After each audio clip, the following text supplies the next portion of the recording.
Hello, hello. Can you hear me? Hello, Charles. How's it going, man? Back at it again. Rolling on in. Wonder if I should play guitar to start these things to bring in, show bitches what's up.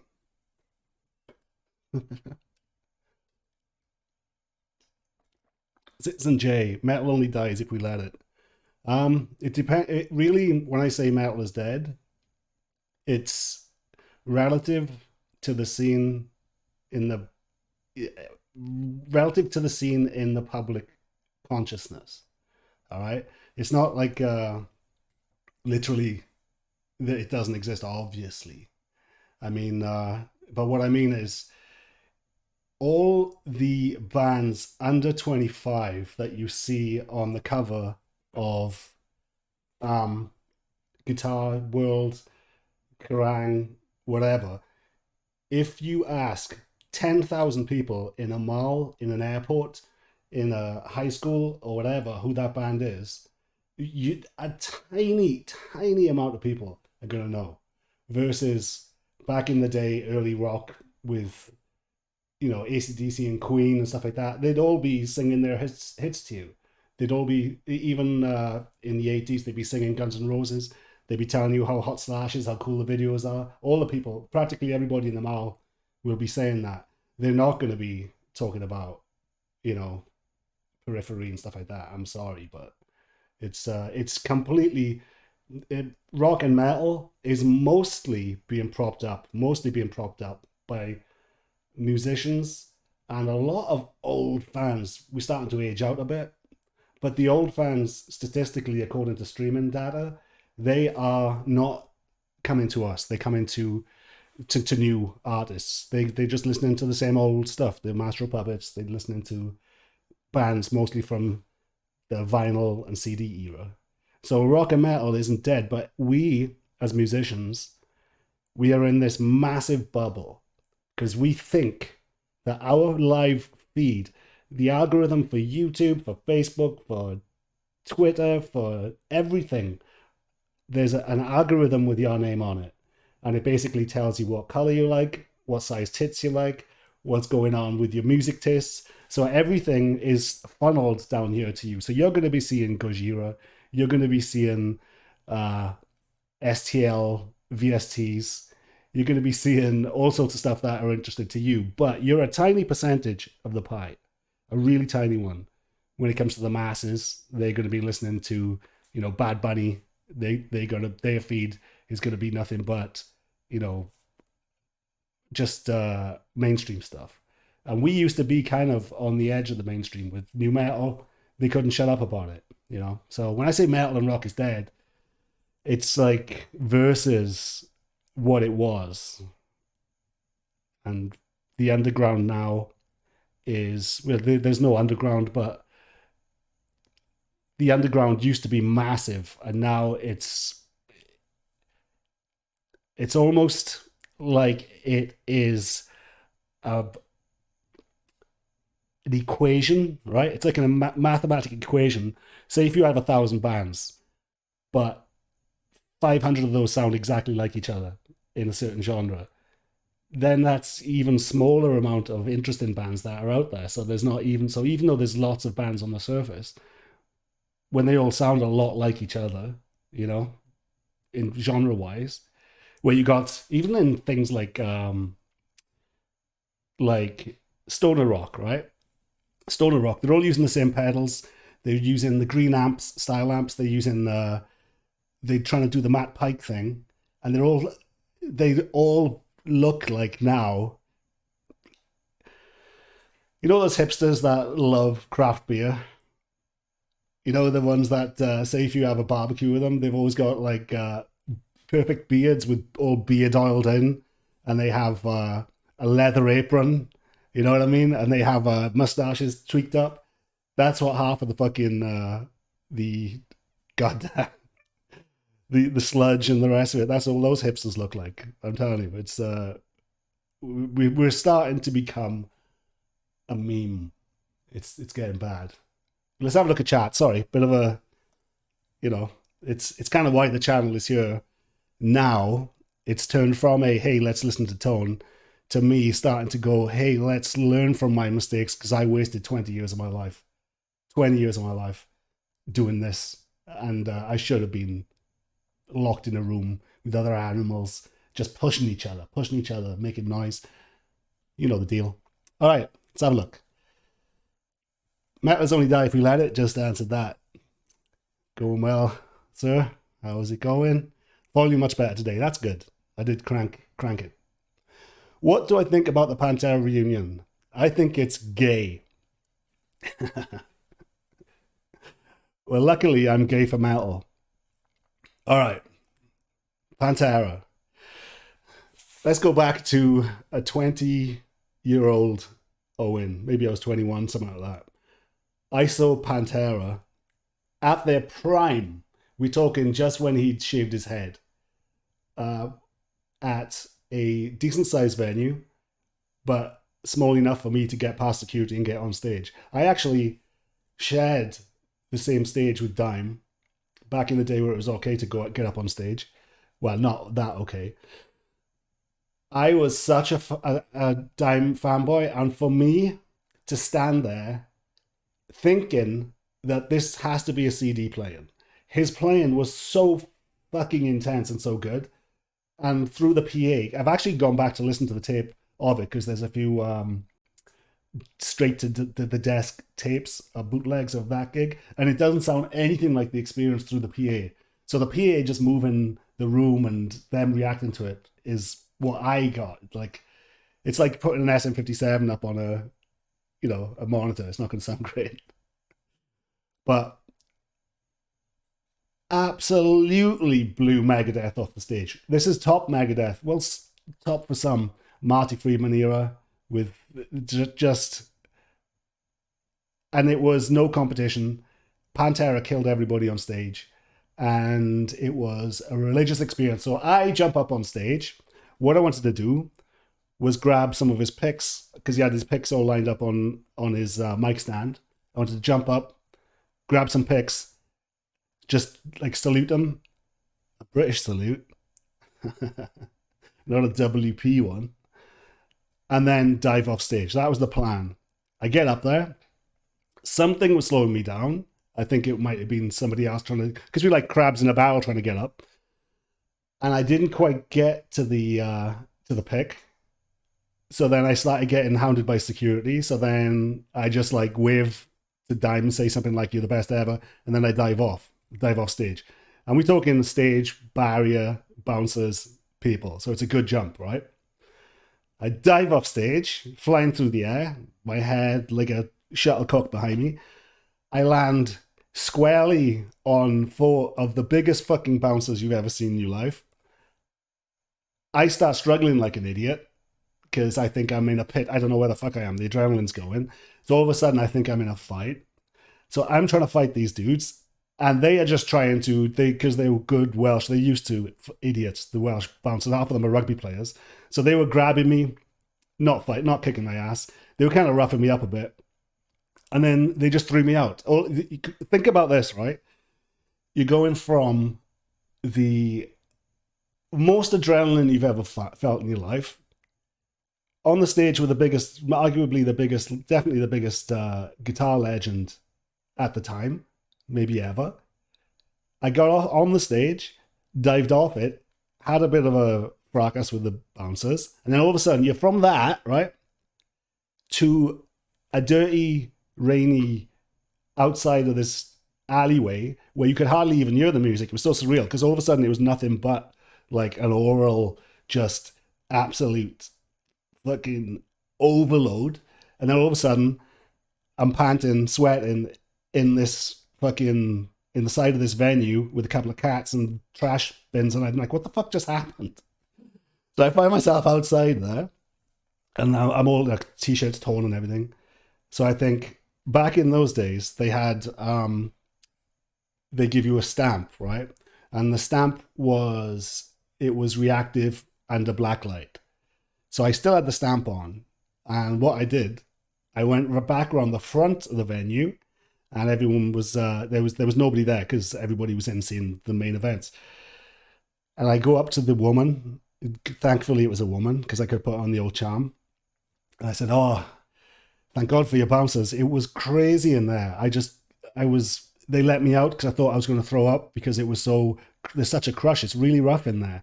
So they let me out the side door. But I've got my thing. Is it okay if I get back in?" And she said, "Yeah, sure." So I walk back in, and then I make sure that I'm at the back of the venue so the bouncers don't see me and throw me out again. Now, the good thing about that is 90% of all the gigs I've seen, from Creator to all these crazy British bands that I've seen, and German bands and American bands, I'm always so fucking hammered and in the pit for the most of it that you don't even remember half the gig. Honestly, like it's a blur. But because I was forced out of the pit, I was and forced to watch them. I watched them like a hawk, and it was just fucking amazing, amazing. So for me to see Pantera at their peak is crazy, but I'm not mad at the Pantera reunion because I think it was just seeing. I think it was the Brazilian fans. Was it the Brazilian or the Spaniards? And seeing them go nuts, like there had to be like 30,000 of them, and they were all just. It reminded me of old Slipknot gigs where the maggots were pulsing, and I haven't seen that for a while. I haven't seen that passion for bands for a while. And if anyone should, I'm not talking about skill wise or whatever. I'm just talking about in the brotherhood. Zach is the guy that should be doing it. If it's not Ola, no, I think Ola would have been great, but then the fans would be like, not everybody's guitar nerds, but yeah, he was one of their best friends. They were thick as thieves. They were just absolute nut jobs. When you were looking at all the headlines, back in the 80s and 90s about, oh, so thrash is so tough and rough and the rest of it. Lars Ulrich throwing insults at other bands and stuff. He'd run away. They weren't. A lot of these bands were midgets like Anthrax and the rest of it. They weren't berserking rough tough guys. Zakk Wylde back then looked like a pretty boy before the beard. He had like a big bum chin. And he looked like a regular, hair metal golden god. But him and Testament, they would be fighting outside the venues all the time. And Testament like, holy shit, Zakk keeps on kicking the shit out of people.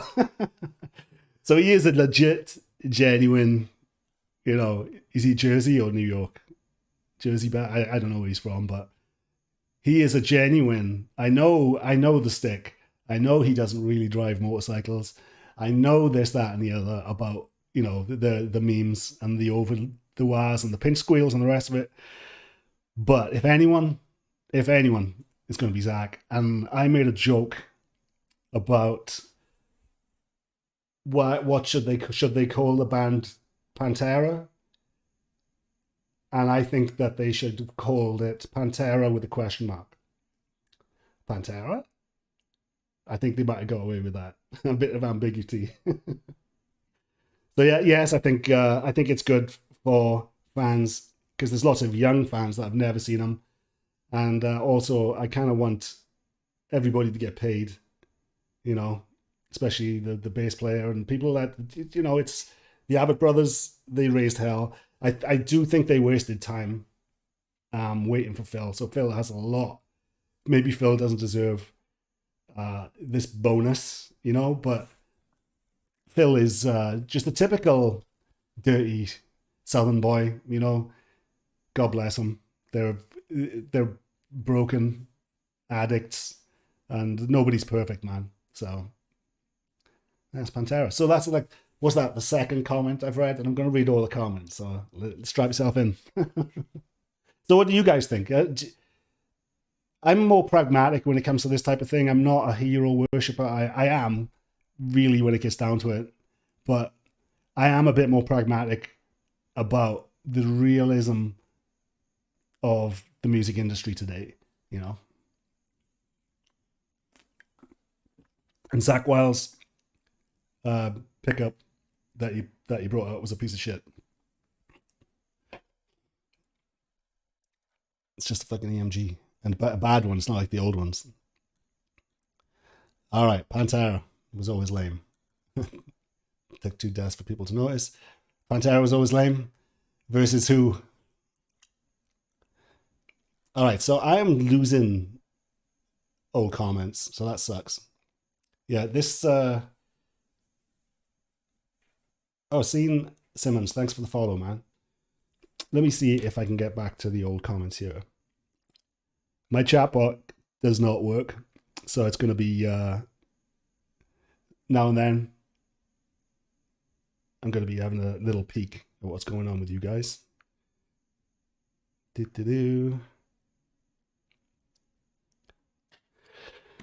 All right, let's get on with it. So I got the Black Album tone with a JVM Channel 2 Orange Marshall cab with Celestion greenbacks and a Sennheiser 421. Black Album tone.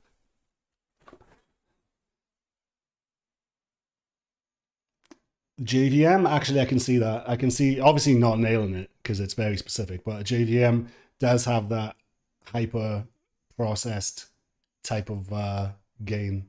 It's not a bad amp. Hi Owen, love your channel. Hey, thanks Christian. Charles, music bubbles created by shysters that wanted to hawk music equipment. There's a lot of that, dude. Me included.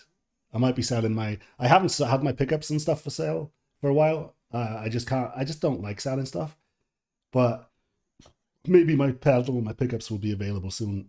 And I think I'll give it to a lower price to subscribers and people on the Facebook forum, stuff like that. So that might be in a month or so. There's still bands doing weird and interesting shit, but they're not seen as economically viable. There is, because some bands, the problem is there's a lot of gimmicks, like black metal with a theremin, or you know what I mean? There's eclectic stuff like Shining and stuff like that, but it's like it gets a bit hipstery for me, some of it, where they're going so far up their own ass where it's not enjoyable. Yeah, it's hard to find, like Ego.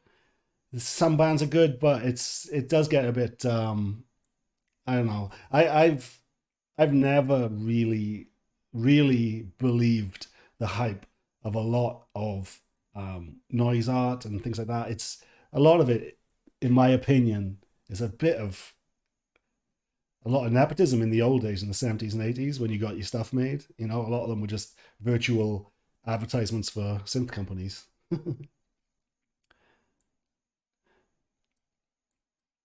People are more focused on genre rules rather than songwriting. And that is fucking 100% true. Fuck genres, fuck riffs, write songs.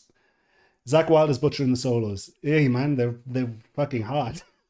Zakk Wylde, honestly, he's solos are good, but come on, it's Zakk. It's Dime. Who's gonna do that? Morning, Lee. Oh, is it early? What time is it over there? It's like 4 a.m, is it? Masters of Reality. I saw them outdoors in the Zeros. One of the best sounds I've ever heard. Live sounds. Yeah, they had it, man. I find it hilarious. This is Charles Wagner.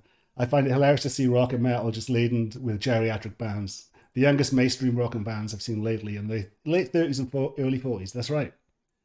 That's right. Like somebody was trying to tell me that the other day that the Chats were going to be the next best thing, but Smoko was fucking ages ago, and they haven't matched that punk energy since. So yeah, oh dude, it's some of these corpses that they're pushing on stage. I mean, it's in pop as well, and regular rock as well. Who was it? Phil Collins. Have you seen Phil Collins gigs recently? He's literally like sitting on an office chair. They're like wheeling him out. You know, like on the original Star Trek, what was his name?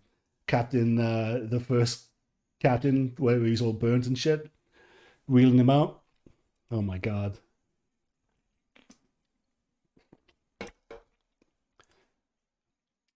Riffs, no leads. Zakk can only play artificial harmonics, so you know he can. He is. Hey, if you're gonna when people do that, they think of Zach. Cha-ching. You know what I mean? The Evil Wizard, Lee Armitage. Seen Pantera and Sanctuary support Megadeth and blow them off stage. Yeah. Sanctuary. Shit. Good band. Rex looks like a withered old lesbian now. He looked like he was about 50 back in the power metal days. Poor Rex. He's fucked. He is. I actually met him at NAMM, and he could barely play. I think he was going through some sort of sickness. Obviously, he's always been. I think he's always had some sort of an immune disease. He's had something going on physically, or most of his life, I think. But and I think he actually had to tap out a few of the gigs. But yeah, he was. It's a funny position because nobody really talks about him, and when you think about the massive, the Phil was a god, with the long hair, shaved sides, and then you had Dime just taking the spotlight all the time, plus those drums behind it. How the fuck do you fit in? Imagine if he did, if Rex was like a golden god, they'd be like fucking Death Clock. There'd be no stopping him. But yeah, Rex does look like a mummy, a metal mummy.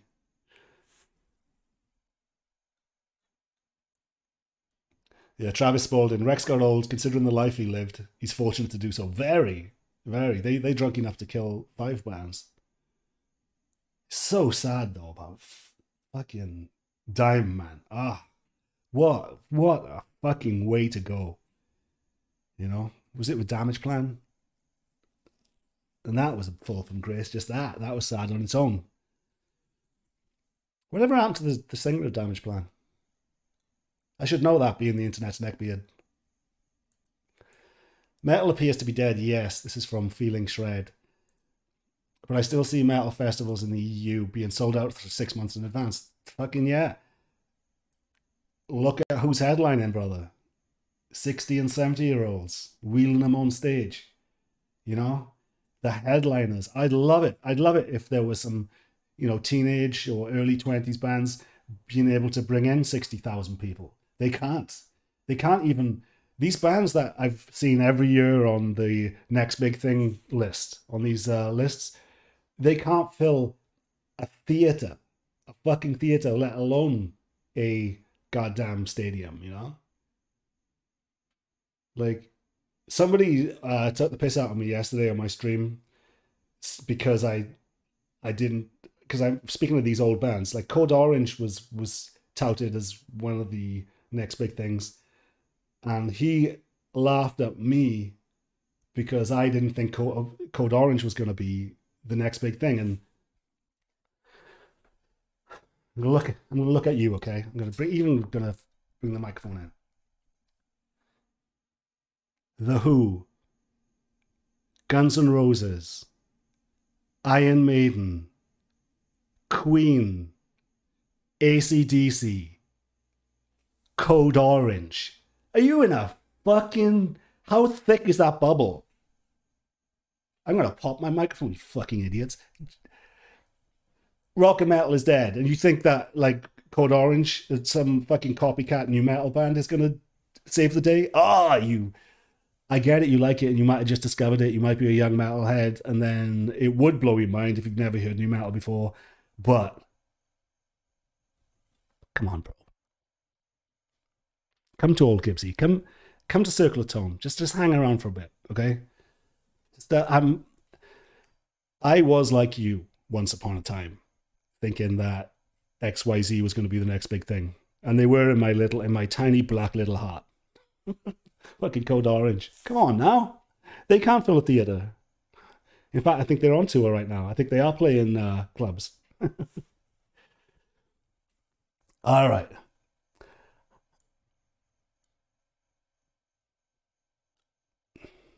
All right, J Busk. I'm starting my first band. Good job. And my town doesn't really have a music scene. I want it to be like the Alan Parsons Project meets Merciful Fate. Any advice? Yeah, I did a video on the band house. So if you don't have a scene, something that all the big bands in the past had in common, like Alice in Chains, Motley Crue, they all had a shitty dwelling where they're all sleeping on top of each other, but they all lived in the same place.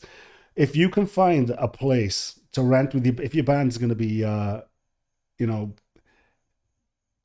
it's hard to do, I know, but nobody says the shit's easy. But the band house or somewhere that somebody has a big garage, somewhere you can meet up 2-3 times a week at least, or preferably all chip in on rent in some house somewhere, you know. So if there's 5 or 6 of you in there, it's going to cost you like $400 a month or whatever for your rent and all the shit.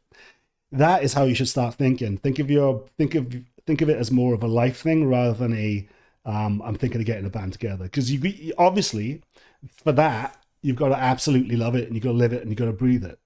But band house is the thing that is dead, and a band house was something that the old labels used to pay for pre-production.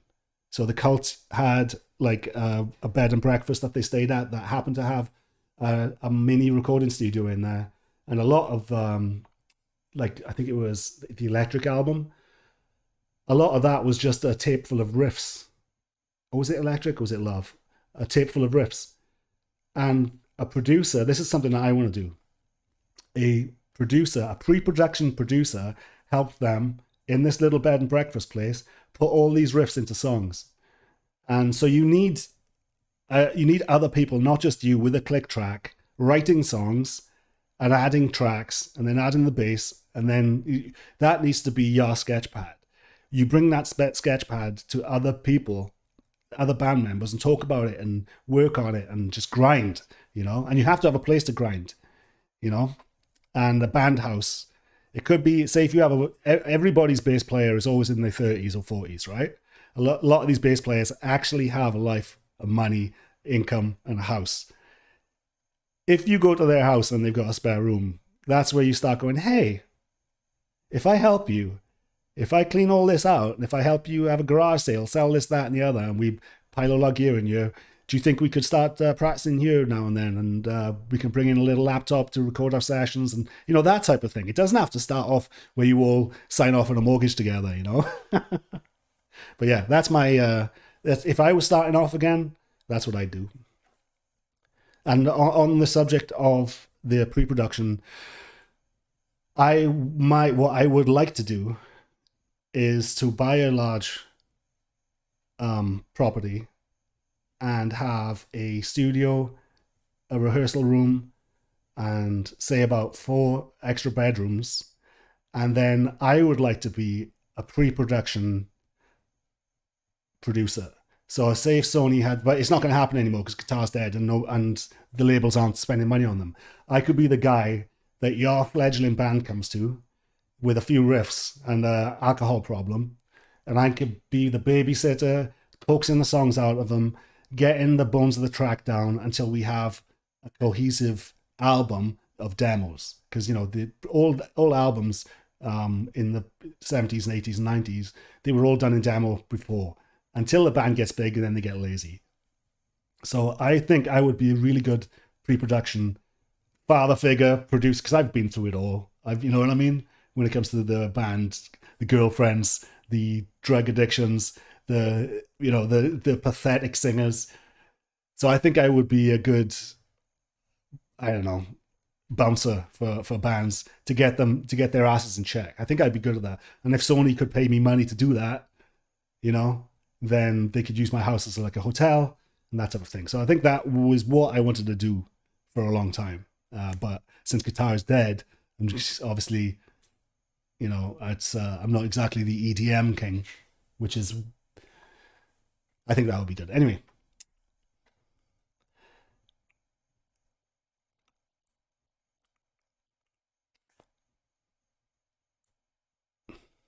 Find your audience. This is Travis Spaulding. Find your audience and use VFWs, the American Legion halls, if you have to. Yeah, man. I used to do that stuff in the UK when I was in a little thrash band.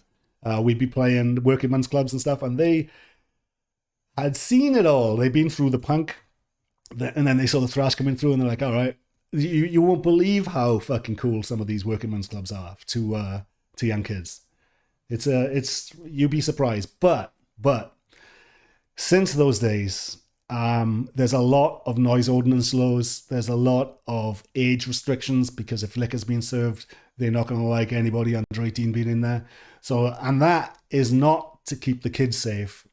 It is by lobbyists. Lobbyists have made sure that Ticketmaster, Clear Channel networks, and iHeartMedia, they make sure that they have no competition. All right, they don't want competition.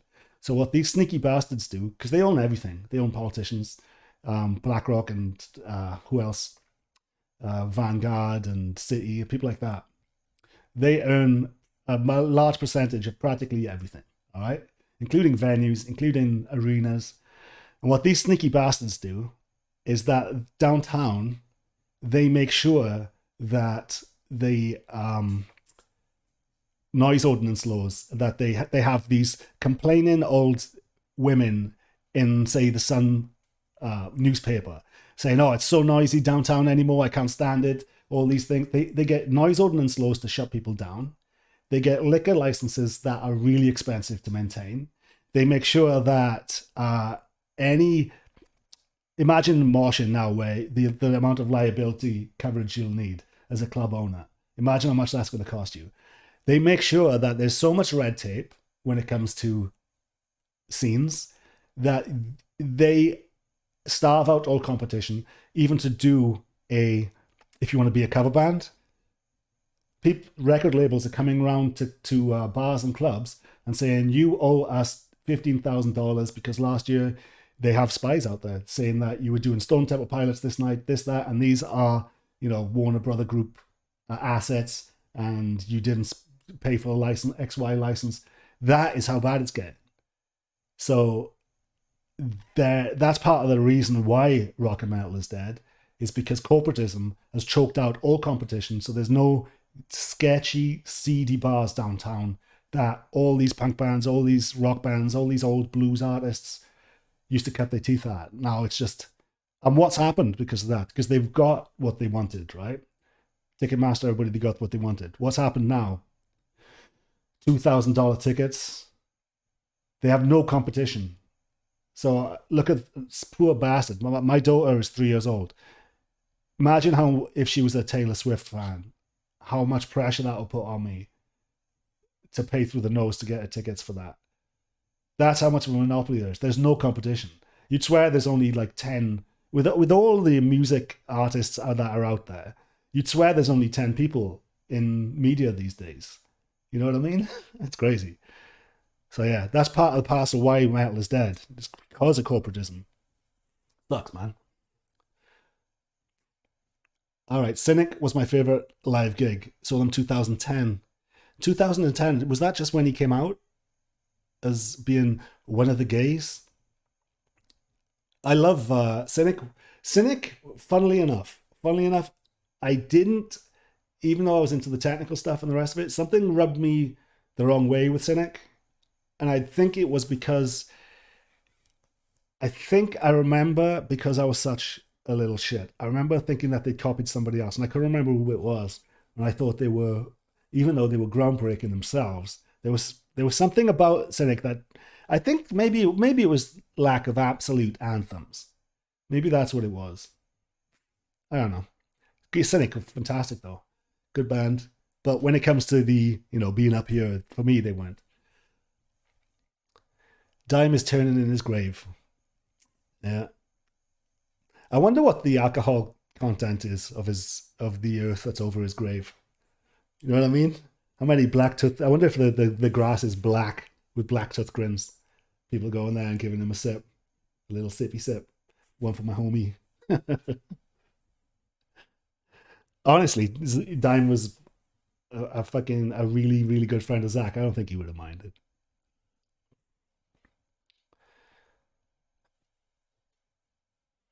It should have been Ola. Yeah, that's what I said. It would have been great. Are we still talking about my comments on not dragging Zach over the coals? I'm more for him for the role just because he was one of their crew. They were like brothers. So I was like, that's the only, not so much, because I don't think anybody, nobody could get anywhere near Dime. They could play it, maybe, but if you're standing on stage, are you going to look or give the expression of Dime? Dime never stood still for a second. He was absolutely, had the fucking crowd, even when he was blackout drunk, had the crowd in his hand, and the guitar was like an extension of himself. There's nobody you could get. Nobody that you could get. You know, apart from me. Yeah, right. I couldn't do it. He has a certain style that I have an injury to my fingers. Always had it.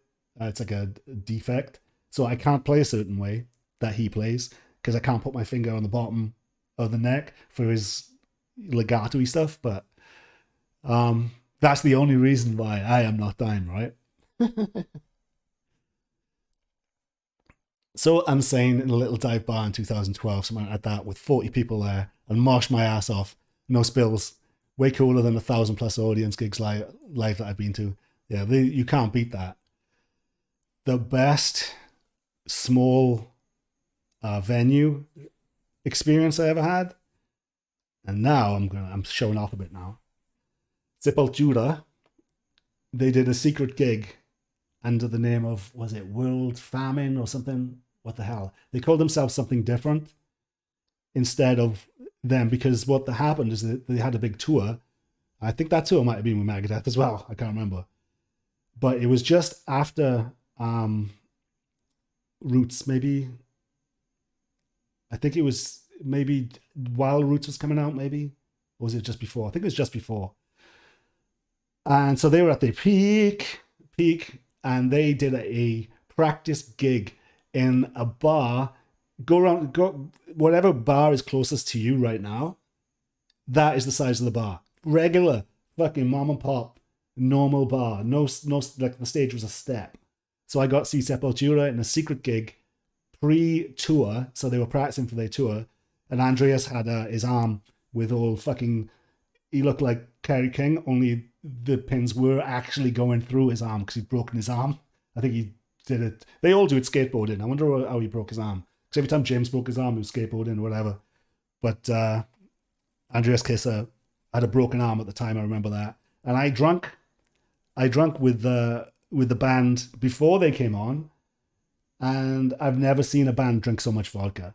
It was fucking amazing. And that's one of those gigs where if you just joined us, when I was talking about Pantera, where I was forced to stay at the back because I got thrown out by bouncers, so I had to get back in, and then I had to be a good boy and avoid the bikers at the bouncers at the back. So I looked at the whole gig for once. That Sepultura gig was another one which was just a blur of fists and teeth and hair and mosh pit and alcohol. But the calm before the storm, I got to hang out with the band, and they were the coolest guys buying us drinks. It was amazing. Yeah, but small venues are great. That's part of the good reason that if you came on my live stream the other day, where I mentioned that if there is a scene that has some potential, it's the current hardcore scene, because there has been a little blip on the pulse of the hardcore scene recently, and a lot of those venues are toilets, and a lot of them are fun. They're the most memorable ones, you know. All right, Jay Busk. I'm also really enjoying the MXR digital time delay you saw me. Dude, I got another one right down there. I'm glad you like it, man. That is my favorite of all choruses, and it's a very short delay, but I don't usually use it for the delay, to be honest. I always use it for the flange row chorus. But yeah, that thing's awesome. Good to see you, man. Charlie Wagner, Jersey. Oh, for times from Zach is from Jersey. Yeah. Well, these are all comments. Okay, hopefully it updates. They should have had Justin Broderick to play guitar for Pantera. Justin Broderick is how how do I say this without pissing off everybody?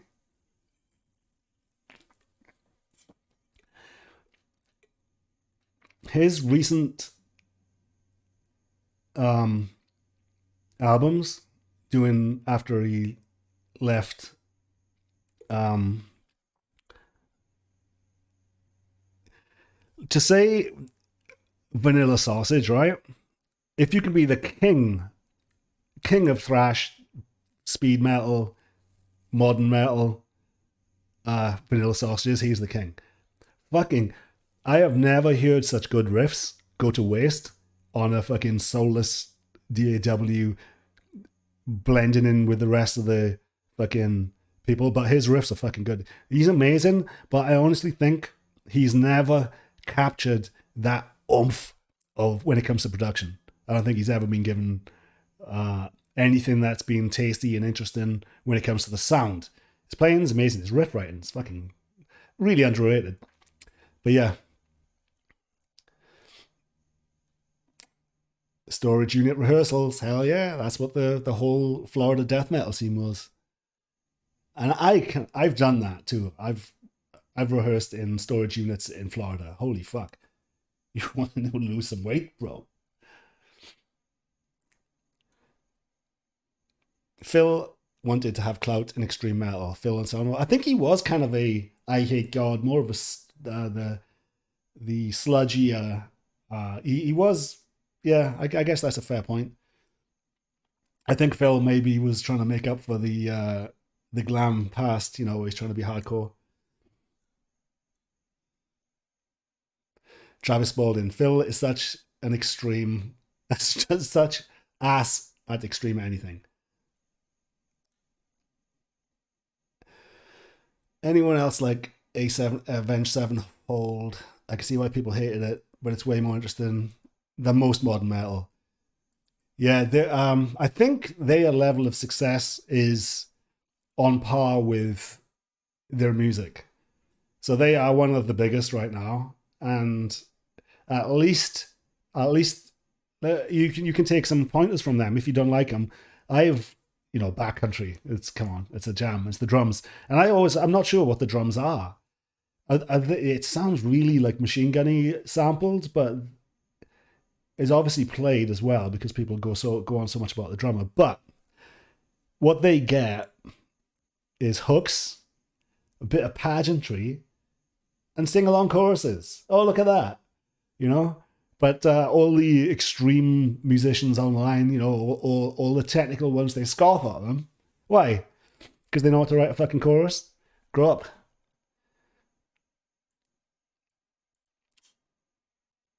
All right. Feeling Shred. I think the price is $60+ really necessary for everybody involved paying their bills. I never see concerts selling this much. Doesn't make sense. Yeah, it all depends because now just like Anthrax have been pulling out of gigs because of the cost of flights, the cost of hotels, the cost of everything has gone like through the roof because of energy crises and stuff. So they say. But yeah, it seems like there's the conspiracy theorists out there think that people don't want you to leave your house. They want you to stay in your, what do they call it, 30-minute city or whatever? I can't remember.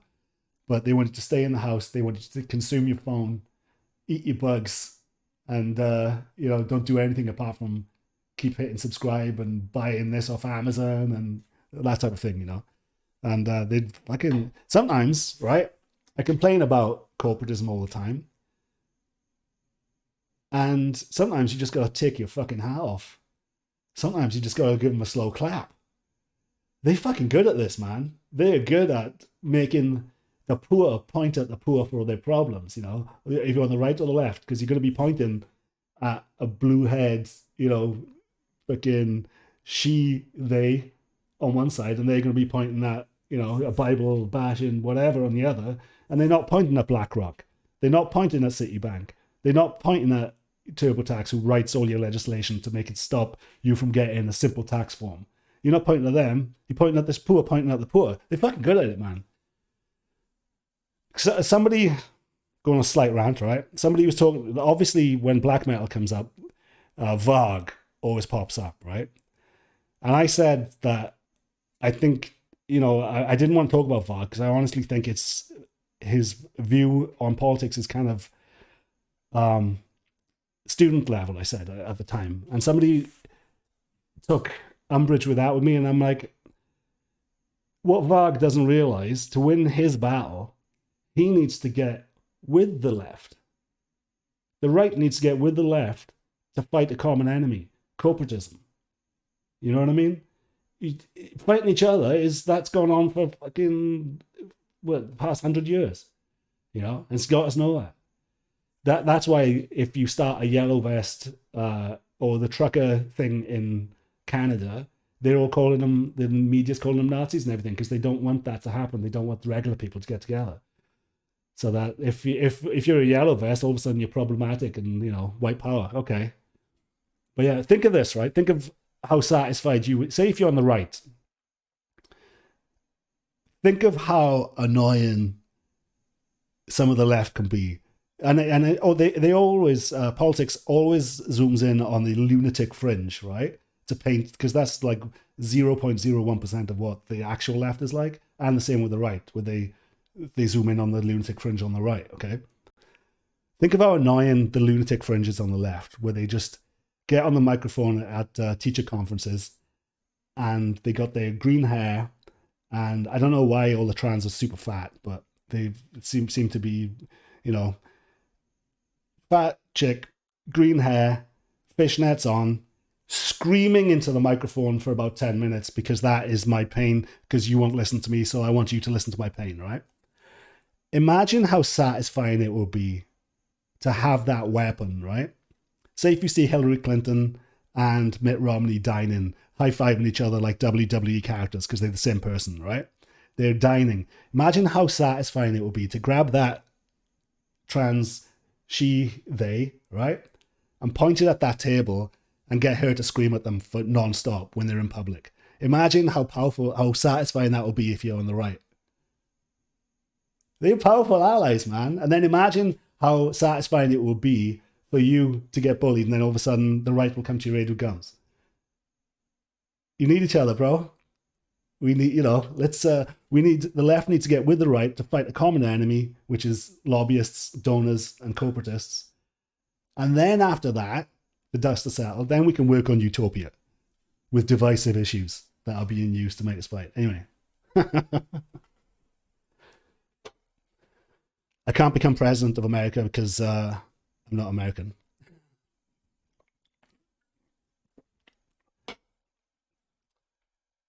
How are EMGs these days? Interesting question.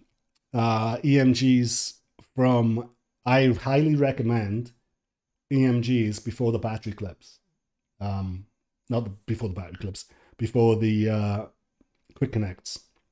Really old EMGs sound pretty damn good versus what's going out today. Still adequate, but not great for feel and subtle stuff, Steel Panther rules. Yes, they do. I went to see him live a couple of times, and how good is Satchel? Like, actual guitar-wise and riff-wise. Talk about Golden God. He's awesome, man. Funniest fucker you'll ever come across, too. Fishman is definitely the new EMG. Yeah, they're the new. Just as soulless. It's not so much soulless. It's similar to it's like your guitars are mastered, where there's not as much. It depends on the one you get, obviously, because some of them are really high output. But it doesn't seem to be a lot of variation of nuances. That's why I like low output pickups. I think mine are around 8K, the ones that I put out. And the reason I like that is because when you really dig in, the volume will change a bit, and it hits, if you have a loud amp, it hits the amp a different way. So when you're really doing subtle stuff on an active that has a lot of output, the subtle stuff, it doesn't really clean up as much. And then when you want to give it some oomph, you can give it oomph. So there's more peaks and valleys in old low output pickups, because that's my opinion. Could be wrong, but Do.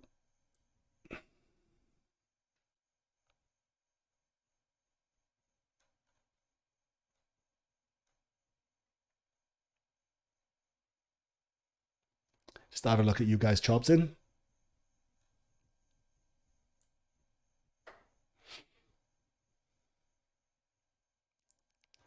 Hey, Charles Wagner. EMGs sound like shit because of the solder system. I just said that. You're right. I agree. You know, you shit. My subs, man. They know what's up. Nathan M. Oh yeah, please subscribe, like, all that stuff. I am not asking, I'm telling. Nathan M. I was blessed to experience multiple live Pantera shows in the early 90s. That's the time, boy. Most intense musical experiences I've ever had. Overkill shows also kicked ass. I love Overkill, man. Wish I had a time machine. Overkill. Overkill are one of the bands now that can still live up to what they were like back then live. Bobby is how old now? 60?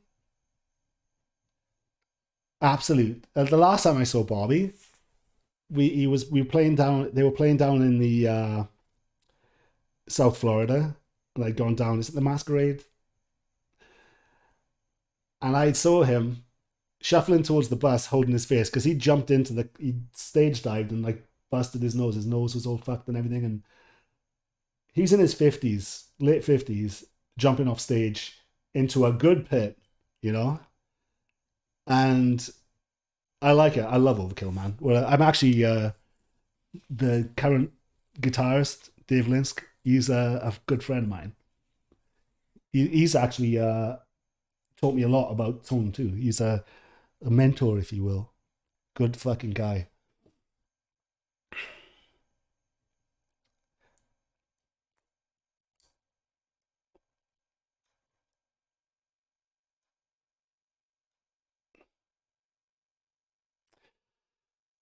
Okay, Rumple on the Hill, old chap. Owen, do you get into Welsh hidden history that Ross Broadstock from the YouTube channel British Hidden History would uncover? No, but that sounds interesting. A lot of history is hidden. There's a lot of fake history out there that everybody takes for granted. But yeah, the that's what. Remember, I said sometimes you got to take your hat off to corporatists.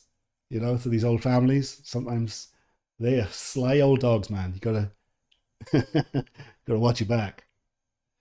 No, I haven't seen that. Might be interesting. Barry Gomez. It bothers me the way Zach plays the intro to a new level. Yeah, I know what you're talking about. I hear it too. But what I've noticed is that when I play riffs of bands, what I think is right is often wrong, and the comments always tell me. I'm not. I'm one of the worst at learning songs, and I suggest for you, if you're a new guitarist, don't learn songs. Don't learn them. It's kind of pointless. Just start writing your own riffs and coming up with your own stuff. Don't become a bot. It's one of the best things I did when I was a kid. I never really learned other people's songs, and I still can't today. And it's kind of for my channel. It's bad because I struggle learning songs. You know, I'm more of a off the fly riffer where I come up with my own stuff. But yeah, yeah, Zach is not. Sometimes he's not hitting the chug properly, or the this at the right time, and it is for the level of music, for the level of guitars. I can completely understand why fans be like, "What the fuck, dude?"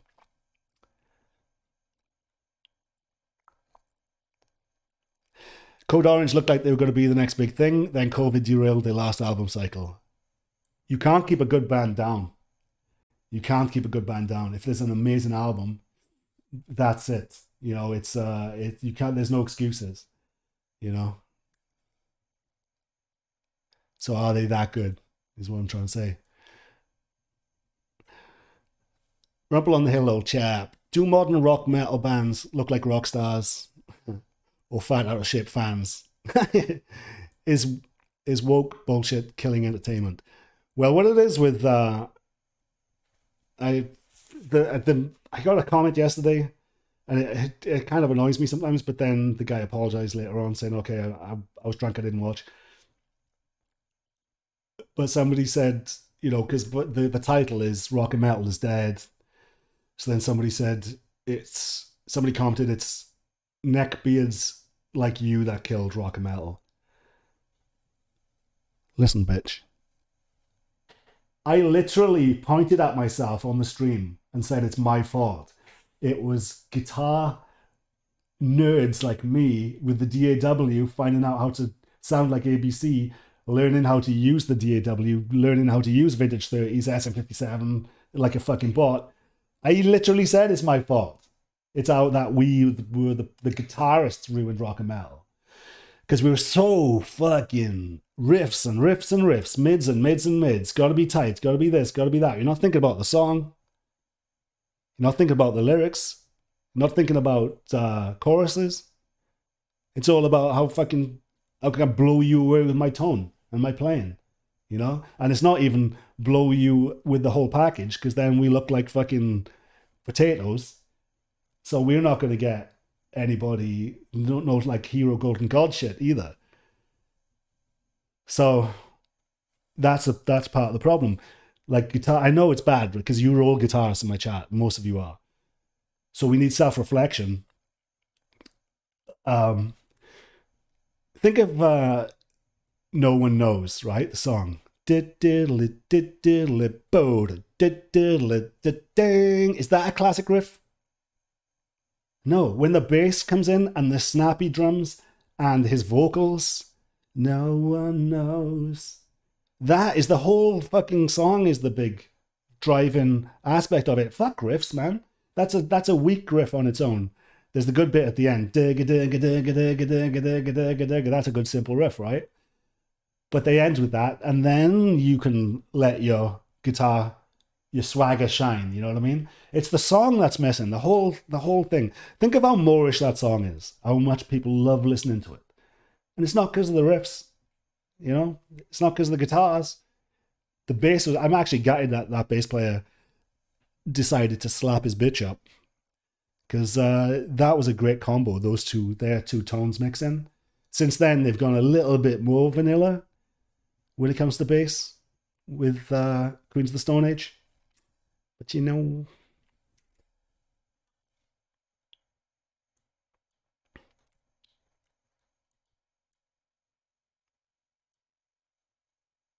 wow, my chat is like from 30 minutes ago.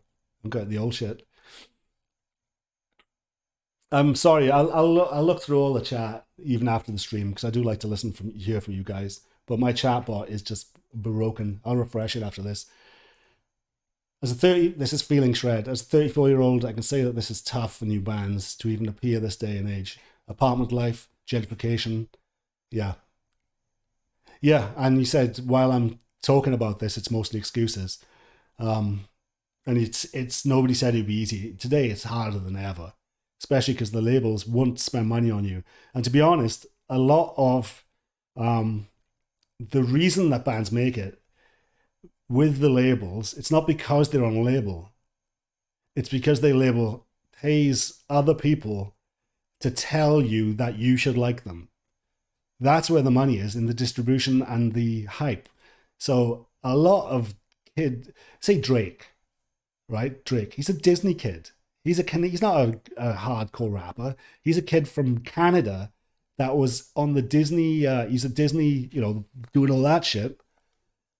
And then he's part of that. So then slowly but surely, because he's an asset to Disney, and then whatever, they're all dealing cards under the table, he becomes a pop star and then a rap star. And now he's just a phenomenon, So it's only because of the money they put behind these people that make you obsessed with Taylor Swift. Taylor Swift, her father literally paid the record label to take her on. Literally paid him. Tens of thousands of dollars. Say, please take my daughter. She can write her own songs, but you have to promote her like one of your artists. And she can write, and she was cute as a button. And now she is, like, her songs are not as good as her meteoric rise. Like, she's like a golden god right now. She's the next Madonna. And she had to get paid to get onto Paid to Play because she got rich parents. But she's pretty smart, though. She bought herself out, and now look at her. She's like controlling all of her destiny. So she's like the gangsters that control the media. Like knows like. I think it was her dad was probably in with the shady one. So he's one of the big fish floating around now. Nepotism. It helps.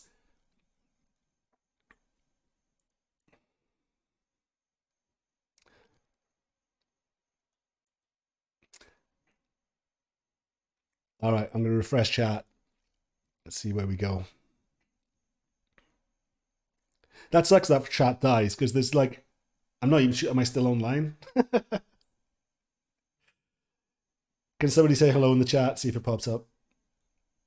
This chatbot is the worst. Taylor Swift is in the club. There you go, Charles. Let's see if my phone has the older comments that I can have a look at. Okay, we got a few I can go through. That's cool.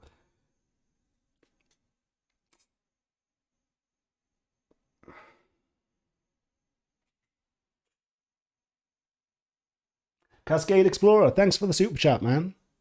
Thanks for the great content over the years. Any opinions on bands like Earthless? Earthless. I can't remember. I'll have to check them out. Let me just pretend that I do know who they are so that I don't lose my neckbeard status.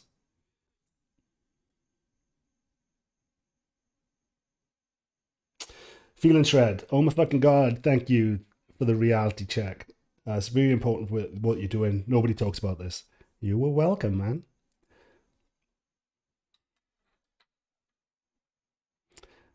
Randy Greer. I remember I could see Slammers for $10.50. Juice. Dude, I remember going to all sorts of gigs for 15 quid. Feeling Shred. There must be a way out of this mess. With guitar, I mean, there's a reason why my thread is called Guitar Metal and Rock is Dead. I think something has to fundamentally change for it to get back to half of where it was. So, even me, and I'm bright-eyed, bushy-tailed, passionate, obsessed, even I'm like, it took me a while to realize that the deck is already stacked against you when it comes to the big three of when it comes to the music industry with Sony and Warner, and I'd put Disney in there with the big three, the big four. Got the fucking mouse.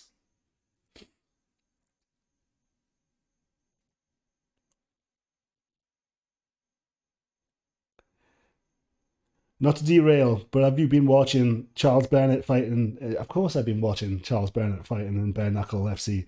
Charles Bennett, he used to be known as Crazy Horse, and now is he Felony Bennett. He's an old mixed martial fighter back in the days of Pride. Not the Pride you're thinking of, don't get angry. Pride fighting. It was a wonderful MMA Japanese event that was literally run by the Yakuza. So you'd have everything from fixed fights to freak shows. You'd have 400-pound dudes fighting 120 pounds dude. It was fucking wild. If you do yourself a favor after this, after you've subscribed, after you've liked, after you've donated to my channel, go and watch the highlights of Charles Bennett MMA, and you will thank me because he was an absolute savage. I went to his live streams. He keeps on getting banned, right? He's practically homeless now. It's kind of a sad story, but he's living life, all right? He fucked his finger up so badly during bare knuckle fighting. His finger looked like 3 sausages taped to the side of his hand. His finger got, fuck knows what was wrong with it. For a year, his finger was like sticking out here, and it was like swollen and disgusting. It was the grossest thing I've ever seen. And I used to go on to his live streams with about 12 of us on there. And I'd donate to him, I'd buy t-shirts and stuff. And what a legend. On live streams, he'd do things like, some guy racist dude would talk to him, and all of a sudden he's choking out this like 300-pound dude on a live stream. He's been pulled over by the cops, and he talks to the cops like fucking trash. I love it. He talks to the cops like they're nothing. God, what a guy. I hope he's still alive. But yeah, thanks for cheering me up. I love that guy. Yeah, I'm a big MMA fan.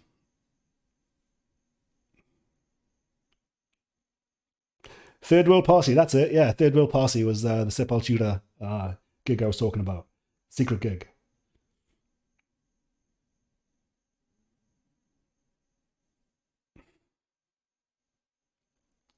There's a few comments that I'm a little out of the loop on because I'm not sure what you're referring to when I was talking a while back. Because my chat box is broken. Boop, boop, boop. See, it's what it is that the labels know that I am competition for them because I am the underground and they're trying to fuck up my channel by making my chat disappear every 2 seconds or be delayed by 20 minutes. My God complex, you know? Oh man, Charles Wagner. I got drunk with Alexei Lahio. Those are the days. Yeah, fucking hell, man. He was a drinker. Killed him, but you can live life, bro. You know, can't. You know, you could burn the candle. You just throw it on the fire sometimes, and he threw it on the fire. He lived life. He had fun. Burned out. Fucking metal. Lee Armitage to the evil. Oh, he's talking to Evil Wizard. Talking of oldie, I'm off to see Chris Holmes in Blackpool in a couple of weeks. Fuck yeah, dude. He's a mean man. Guitarist of Wasp, by the way. Check out my old video on Wasp. I like the guitar sound I got since it was like one guitar. But Wasp, they sped up tape too back in the day.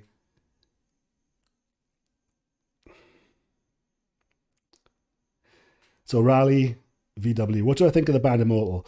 I take the piss out of black metal a lot, but Immortal, in my opinion, I actually got them mixed up with Dark Throne. Somebody said Dark Throne were the best, and I was like, yeah, probably. I was thinking of Immortal. But Immortal, in my opinion, were the best of the second wave of black metal, only because I believed him. Because he was crazy, fun, dark, chaotic. He's just a wild man.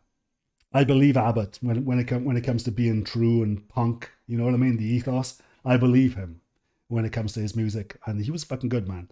So yeah, even though I only like the first wave of black metal because I'm a hipster, Immortal, in my opinion, legit. I love that guy. I'd love to meet him.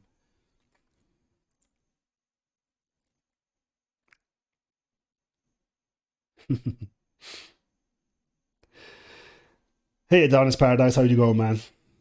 Damn, I just got you. Can I start over? Yeah. Uh, so I'll just start bitching about metal being dead. It's the same. I'm in a loop anyway, you know. Question: did screamo vocals kill metal? Once you remove a vocal tune, all songs kind of sound similar. Screamo didn't help.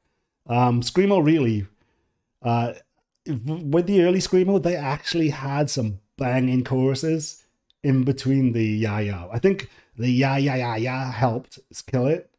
Yeah yeah yeah yeah. That was a massive aspect of what killed interest from the general normie public.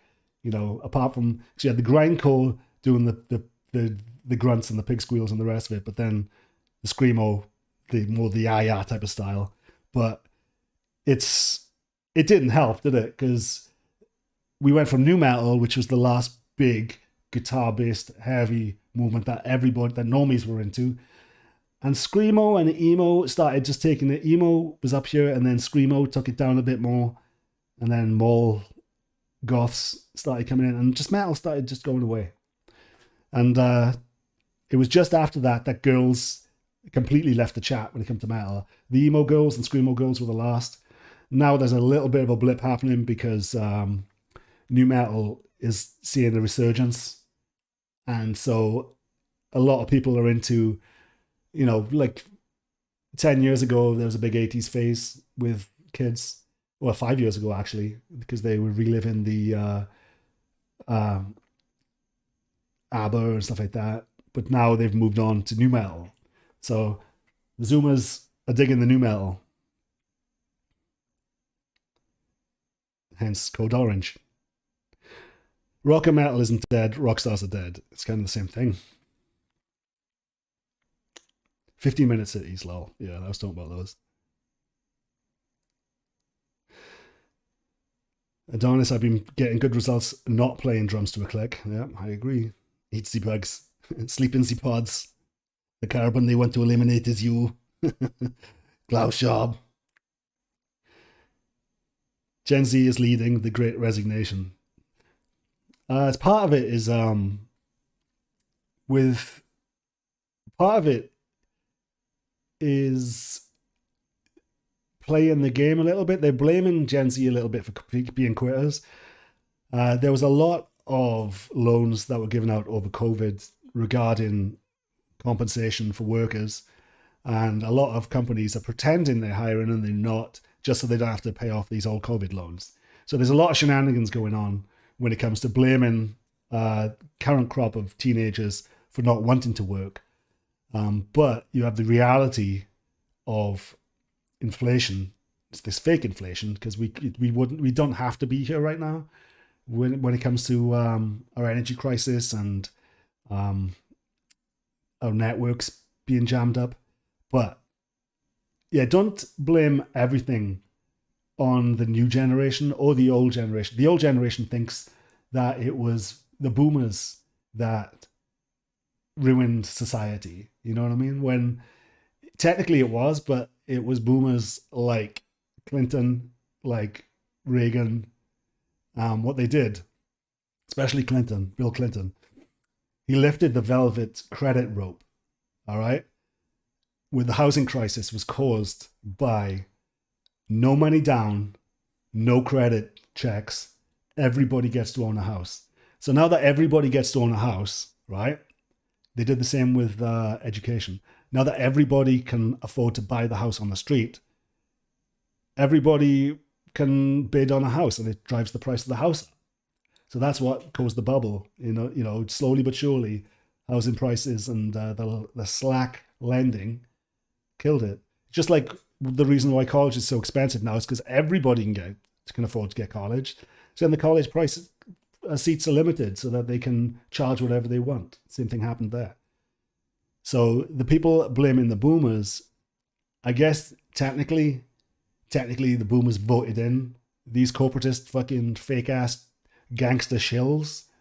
So technically it is their fault, but they were doing it for good intentions. You know, they were voting in people that they believed. I believed Obama when I was a Ron Paul guy, but when Ron Paul fell out and Obama was talking about this, that, and the other, I believed him because he's the best public talker since Kennedy, in my opinion, and he fucking fooled me. I didn't know in the background that Citibank installed his entire cabinet. And now you know, because Obama's currently worth $300 million, mostly from speaking fees to Wall Street, paying him back for bailing them out. Because initially the left voted against the bailouts. Do you know that? With the banks, they voted against bailing out the banks. They wheeled in Senator Obama just before he became president to talk to Congress, and he was banging his hand on the desk saying, "You must pass this bill. I will punish the fat cats. I will punish them, but we have to, they're too big to fail, blah, blah, blah." He gets in, he installs the fat cats in Washington, installs them all, especially Citibank. So yeah, fooled me. He ran on a green ticket. Now, when it comes to green issues, I believe in pollution, but I don't believe in the green. They're profiting from the green stuff. So no, even if they have the best intentions, all money printed for green issues disappears into a black hole full of lobbyists, and it doesn't actually go to cleaning the beaches or getting rid of plastic and things like that, or going towards renewables, right? None of it does. It's just a money grab. But Obama and Biden, who was his number two, he ran on a green ticket. During Obama's 8 years, he fracked and pumped so much oil that the US, by the time Trump got in, the US became the highest exporter of oil in the world. Blew my mind. He ran on a green ticket. All of a sudden, he's all of the above. Or coal is bad. Wagged his finger. Or the Keystone Pipeline. He jangled the Keystone Pipeline up here, and at the same time, under the table, there were thousands of smaller pipelines being built in Texas. They could not keep up with demand. They ran out of workers trying to build these green oil pipelines. It's great.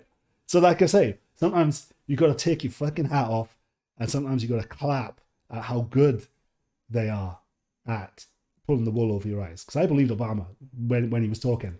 I thought he was going to be good for the nation after Ron Paul fell out. Because I'm trusting. I liked him because he said he was going to bring back the troops. Because that's all I wanted. Because I don't really care about Americans and the British.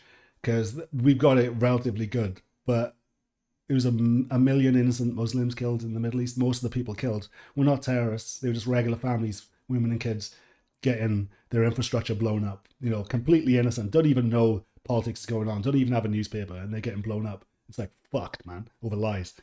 So I wanted that to end. So that's why I thought Obama would be good. But what did he do? Obama followed the Bush plan out of Iraq to the fucking day. He didn't bring him back. He followed the Bush plan. And then he tripled the troops in Afghanistan. Can you tell that I've had an energy drink? So yeah, corporatism has ruined the world, especially in the Middle East. Why do you think all the Muslims and everything flooded into Europe? Because we fucked up their infrastructure in the Middle East. We blew it up for no reason. Weapons of mass destruction. Anyway, let's have a look at your comments. See if I'm still online. See if BlackRock hasn't taken me off yet. Live chat has moved. Bear with me.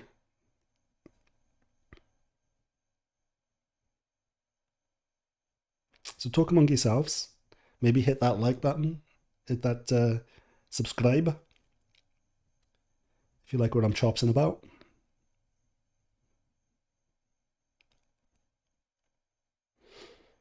Do.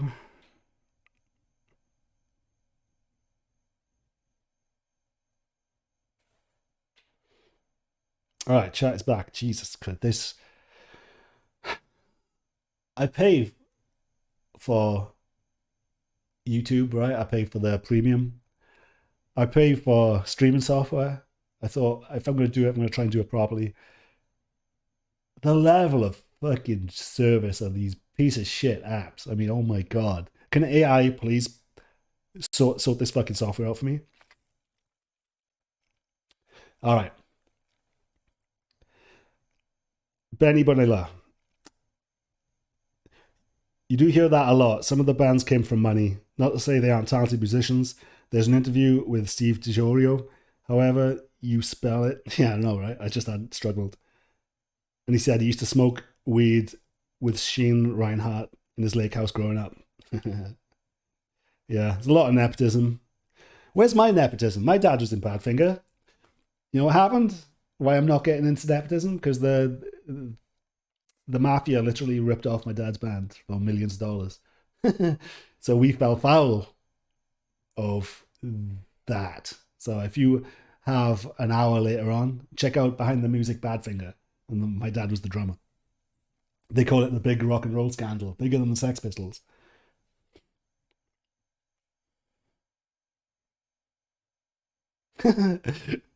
Yeah. Taj Mahaj. You know you're stuck when people are more excited about Kurt Cobain, the AI track, yeah? And that, yeah, the new metal, right? New metal.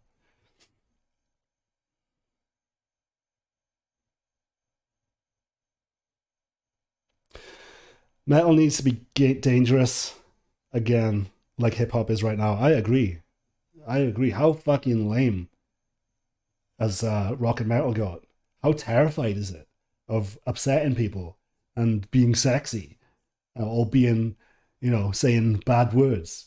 Fucking hell. It's been neutered. We've done it ourselves. I said in an old video, remember you had the PMRC and they put a warning label on to censor albums to make sure that parents wouldn't buy these for their kids. We've gone beyond that and we've self-censored ourselves that we won't talk about our life experiences because they might be too, I don't know, hurtful to people's feelies. Yeah, rap is the new rock. It is only because it's dirty, nasty, sketchy, drugs, actual sex, actual drugs, actual, rock and roll ethos, vagabond living. And rock and metal is, oh my God. Oh, who's representing us now? What young teenager, what young 20 something is on the cover of these magazines? Huh? It's fucking embarrassing, man. Mirko Krokop, heck yeah. What was it right leg hospital, left leg cemetery? When he kick you in the head? More MMA stuff. Mirko Krokop, absolute savage. And Brendan Schaub knocked him out. I like Brendan Schaub, by the way. He gets so much fucking hate. It's crazy. I miss watching Fido in Pride. Me too, man. Fido, absolute. Talk about a phenom. He's like my size. My right now, it probably was a two. Actually, he might be a bit heavier than me, but generally, somebody my size taking on the worst, the most roided out at the time too. Fido was awesome. He's having trouble with his brother now. His brother is getting into some gangster activity. I never thought that about No One Knows that way when I was talking about the guitars melding, it being a Gestalt entity with the vocals and the guitars and the driving bass and the snap of the drums. The drums are so good, aren't they? Dave Grohl, he knows his way around the kit.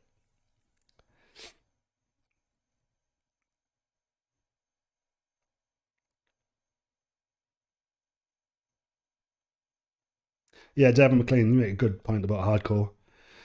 Benjamin, I was obsessed with Mastodon for a while, but after I listened to 2 long periods of time, it just lost its luster. I think Mastodon got, honestly, I think they got a bit bored. I'm just going to say it. You tour long enough, you keep on going, and I think they've lost a bit of the fire, but they're still, they're still amazing.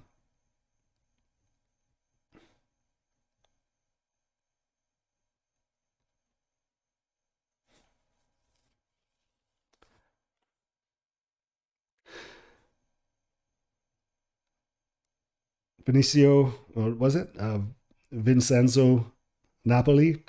Rock is plenty alive, strong psych and stoner metal scene going on right now. There's a lot of bots, a lot of stoner metal bots, all sounding the same. I can disagree with that. The Grease stoner scene, yeah, but they're always copying. They're always copying fucking Matt Pike and or trying to be Cathedral or trying to be who are trying to be Black Sabbath. So it's like bluesy, bouncy, fuzzy, kill me. Question. Oh shit! There's a problem with the server. That's great. My chat just disappeared. Anyone selling this is from Adonis Paradise. Is anyone selling their amps before models make them obsolete? I am not going to do that. There's many reasons why.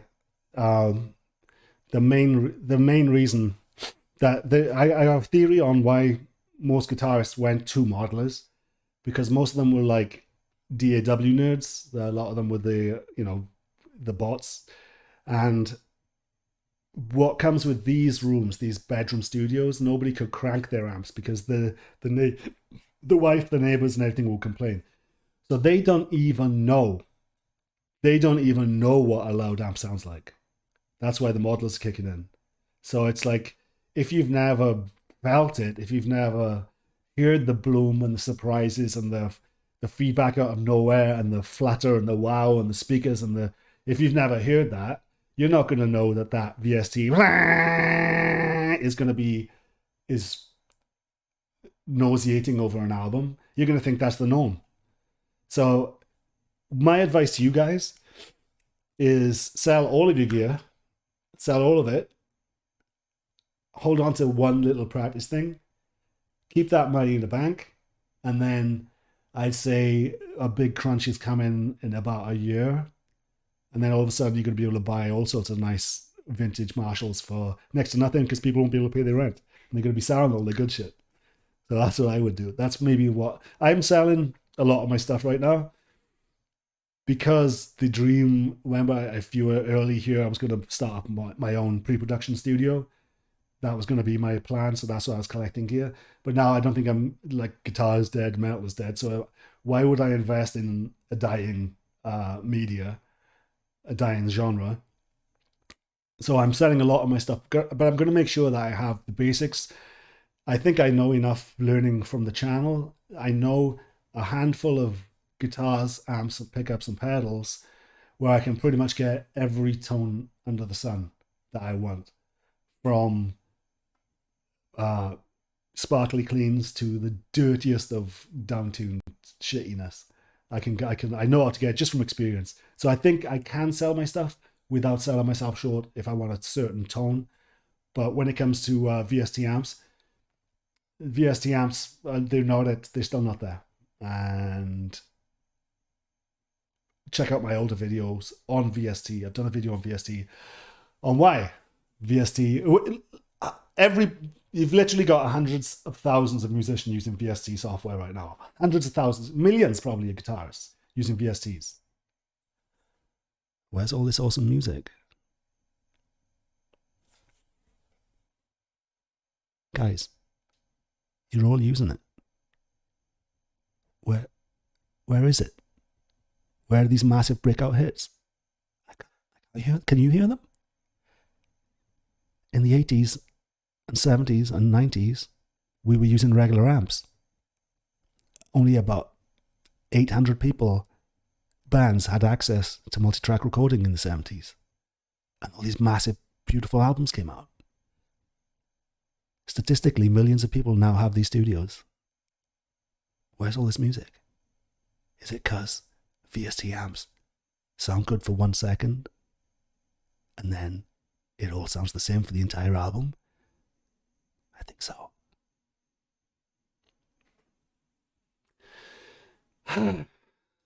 VST ASMR will never exist. That's the mouth more like. All right.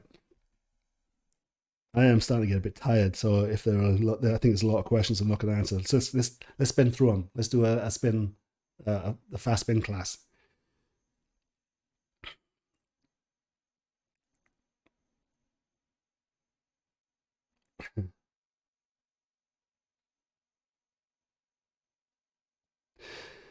Charles Wagner, Alexi was a raging alcoholic. Lol, all of us Finns are. Yeah, it's the same with me with Welsh culture, British culture, Irish culture.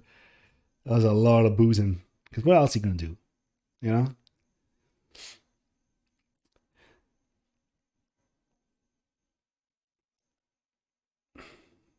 Feeling shred. Modelers might be fun, but nothing ever compares to a pair of speakers blasting in your face. That's true. Face blast forever. Ben Hoger, Wasp rules. Yeah, they do. He is. What a great band. Talk about even he actually got worried that the hype for Wasp got so bad that Blackie Lawless was actually got scared because the hype backfired on him, where he got too infamous, and all of a sudden the church people were trying to literally kill him and telling the police that they were going to shoot him, and he was like, "Holy shit, I'm just trying to be an edgy boy." And then all of a sudden he was actually getting PTSD going to gigs because he was so scared all the time. But when he got up there, he'd fucking face the crowds down, man. Rock isn't dead, it's just stuck. I don't know, man. It's been stuck for a long time, huh? It's like my fucking chat. Christopher D, I still enjoy my real amps. Yeah. Chris Wagner, I like Sabbath better than Immortal. Well, Sabbath are top tier. I love Andy Sneap. Helped ruin Mel with this production. But he was one of my favorite guitarists growing up.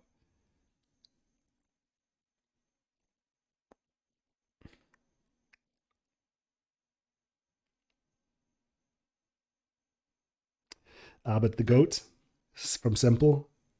He's so great. Abbott nuts Abbott. Do I like Candlemass? They were a little bit cheese for me. Honestly, Candlemass, but it's fucking Doom Legends, man. I get it. I was more into speed and thrash and technicality back in the day when they were kicking around, but I respect them. Have I heard of a show called Trunk Nation on Sirius FM with Eddie Trunk, where he's been saying that rock isn't dead and there's some great new bands? Eddie Trunk. I guess always be closing. You know what I mean? What are you going to say you're on the lead in rock radio saying that rock is dead? You might as well go home. I don't think he. I think he's forgotten. I think he's happy with mediocrity with some of the bands that are bringing out new albums. He's still mostly into the old stuff, and it's like, come on now.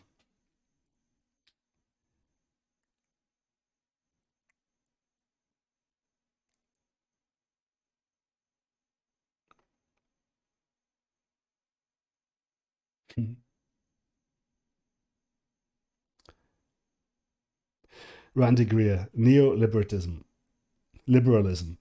It's not the Randy. It's not. People are going to tell you that there's neo conservative, neoliberal, neo. They're going to say socialist this, communist that, and it's none of those things. Corporatism, corporatism rules. There's only one um, state. There's only one faction of government in Washington, and it's corporatism. It's like the WWE. At the end of the after that gavel is banged, they're all clinking glasses in the back, laughing about what bill they just passed for fucking TurboTax. They make you think there's a choice. They make you think the sides. They make you think that the communists are coming for you, the reds under the bed. They make you think that the green hairs are coming for your kids. They make you think that the Bibles are coming for your vaginas. It's like, don't bite, man. Don't fucking bite.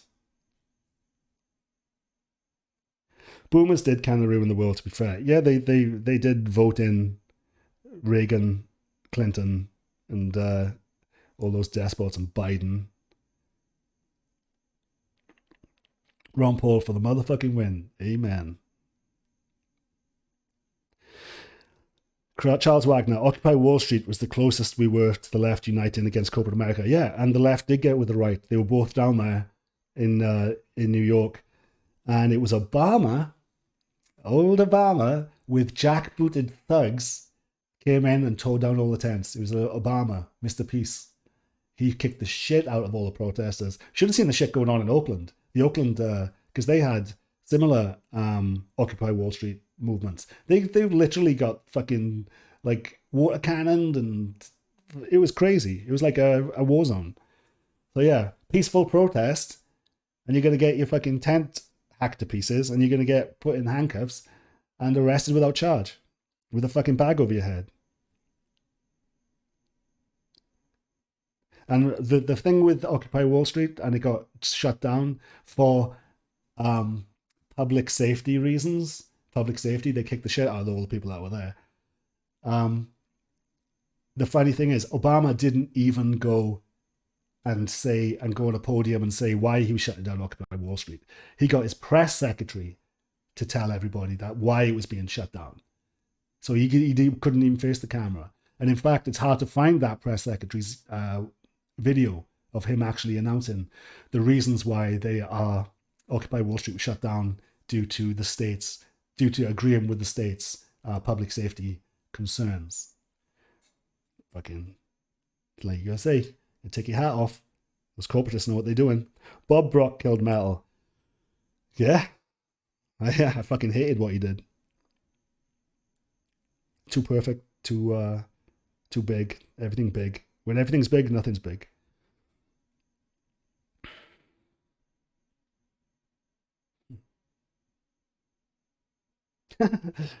Travis Spaulding, the worst thing Bob Rock ever did was convince James Hetfield he could sing. Yeah. Well, I think working with Bob Rock fucked his voice up. Was it Was it Bob Rock doing the "So What"? Because that fucked him up. Also, I think trying to reach, because the tape was slowed down on Master of Puppets, and it's hard to sing as it is. And then when you speed up the tape, that makes your vocals go up because he sung it at D, a lower level, Master of Puppets, and then you speed the tape up and it goes up to E-ish because it's not E at all. So now he has to play it in E when they play live. I know they've tuned down now, but that fucked him up too. If you're not cheating, you're not trying.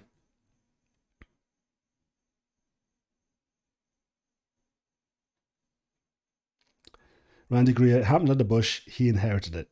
It's actually Bush Senior started all this shit. Bush Senior, when he was with Reagan, I think he was in the CIA, right? Bush Senior is the main. If you can point a finger at any of those douchebags, he was the main one. He was like this with Clinton.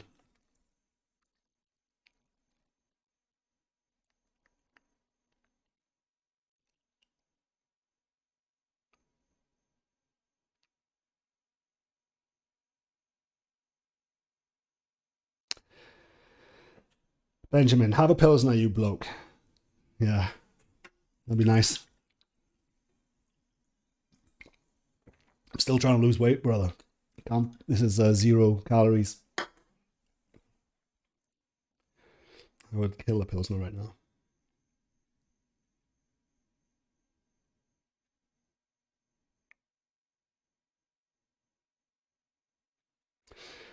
Charles Wagner, Law at American Politics is the greatest facade in the history of civilization. It's a big one. It's a big one. More practically every war was planned way in advance.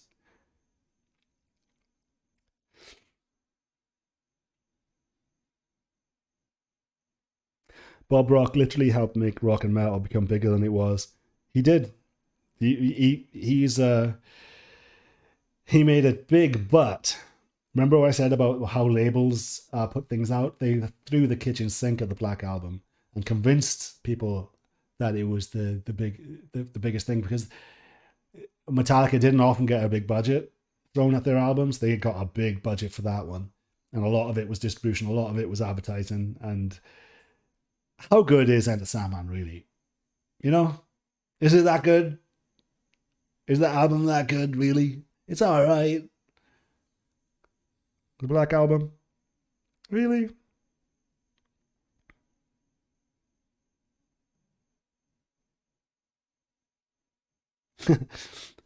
I am Cyclone Man. What do you think of Blackie Lawless doing an anniversary of the first album tour without any of the other members who are on the record? That is Blackie Lawless, man. I've often said, like, he's a perfect, because he ran as a politician, and he's a perfect politician because he is an absolute cunt. It's like, who's it? Speaking of MMA, Charles Sonnen, he became, I think he ran for public office, and he said that he left politics the proper way, the way that you should leave politics, in handcuffs, because he got arrested. So yeah, Blackie Lawless is perfect. Is a typical politician, absolute cutthroat, son of a bitch. He used his whole band like they were nothing and tossed them away. And it's one of those things where Wasp was a combination of the band members, but without Blackie, he was the driving force. I mean, who else is thinking of putting, you know, fucking chainsaw blades on his crotch and throwing meat into the crowds and all that stuff? It's like it was groundbreaking back then. I that you might be surprised at that, but I often say there aren't enough assholes left in rock and metal, and he was one of the assholes. So when I say Blackie is doing a Wasp reunion without any of the members, the world loves a bastard, man. I'm telling you, you gotta be. Maybe we should be. Maybe we didn't make it because we're not bastards, you know.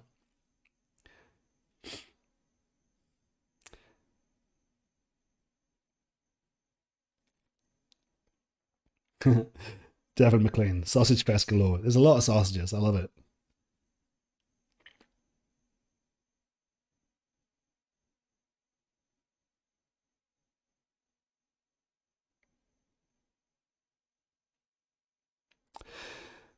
Paj Mahaj, Thoughts on Radiohead. I've actually done a video on Radiohead. If you search, maybe, because some of my videos don't pop up, search Circle of Tone and Radiohead. And I do cover them, so check it out. I think you'll like it. I actually sing on it. Radiohead, classic art, posh kids made good. But short, very short, long story short, they were fantastic and they went up their own asses with the art. They went up their own assholes and become a parody. But when they do, it's like, oh, I'm not going to write any more hits. Because I think they got stung on their first one where they got the massive hit and then they got dinged for stealing a song, which I don't think it actually sounds much like the other song that they got dinged for stealing. I think they got so stung early on with success where it wasn't as glowing as because it was nothing but a pain in the ass for them. I think they started seeing success as a bad thing, and then they started going really eclectic, and they weren't that good at it, in my opinion. But sometimes they bring out a little bit of mellow music that is utter perfection, and it makes 2 albums of garbage maybe worth it for, 3 minutes of fucking beauty. Holy, holy, holy.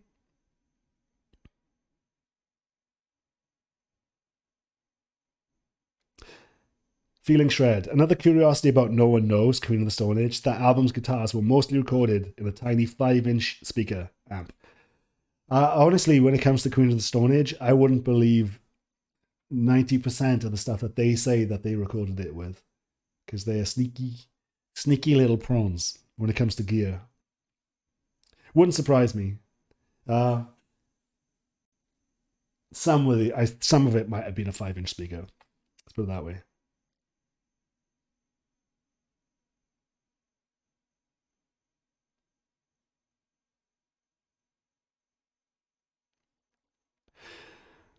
Rab Goldie. Rab, you Scottish? The least boring stoner band I've heard recently were Pigs Times 7. I've never heard them. I'll check them out. Travis Spalding. Everyone will go to Modelers. I agree. I give it 5 to 10 years. A band will come out with an amazing album and someone will ask how they recorded it and they will say, we cranked up some Marshalls. That's funny. Travis says the amp craze will be back. I hope so. That's one of the things that'll save rock and metal, is if the bones of the tracks are starting to be captured with a full band. Not the entire album. I'm not fucking retarded. Oops, I said the R word.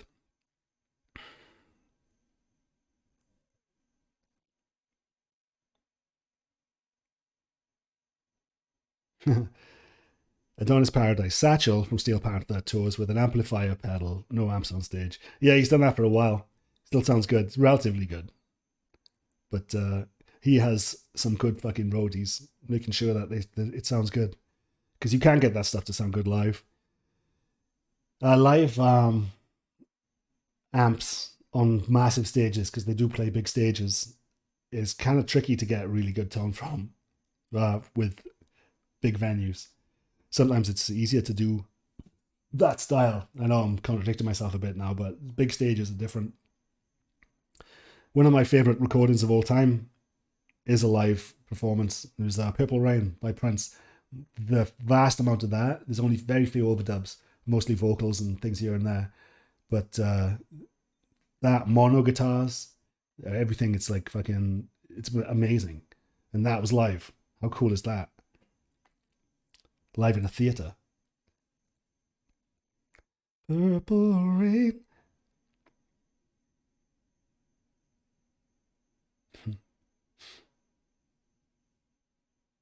Feeling Shred. I will never forgive Sting for wasting the talents of Stuart Copeland, relegating him as a glorified drum machine for Ghost in the Machine. Yeah. Oh my God. You can imagine the arguments that band had, man. Oh, such a fucking dick. And like I say, not enough dicks in rock and metal. Sting went up his own ass. But what a band, man. I did if you search Circle of Tone and The Police, I've done a video on them, on their gear in the past.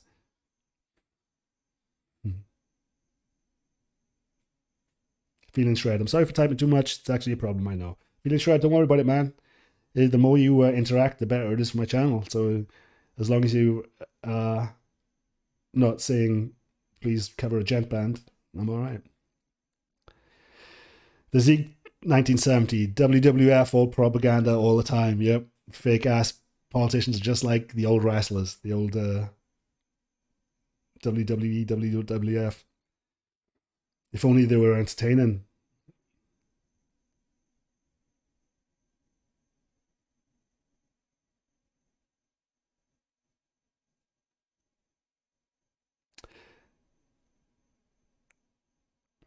Feeling shred. Streamer Razorfist talks about the movement that is being called Iron Age, which compromises of artists of all types releasing material independently.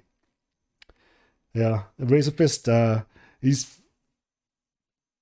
I used to watch him now and then, pop up now and then, and he has the gift of the gab. You know, when it comes to being just going with a stream of consciousness. So I like him. It's obviously, I think deep down he is pandering a little bit to the left versus right thing. You know, you gotta admit, right? But hey, why not? We gotta come together. The left versus the right.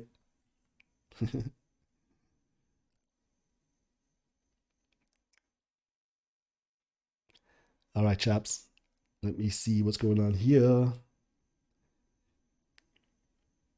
Chat is obviously quit on me again. Let's see. Let's refresh this bitch.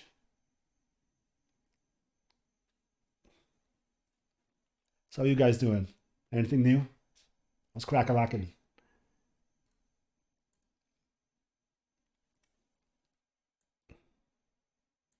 Oh yeah, guys. I want to stream because I don't like what YouTube are doing when it comes to my channel because I can search for, say, I did a video on me fucking my finger up playing a guitar, and it's called "This Guitar Is So Fast It Hurt." Right, is the title.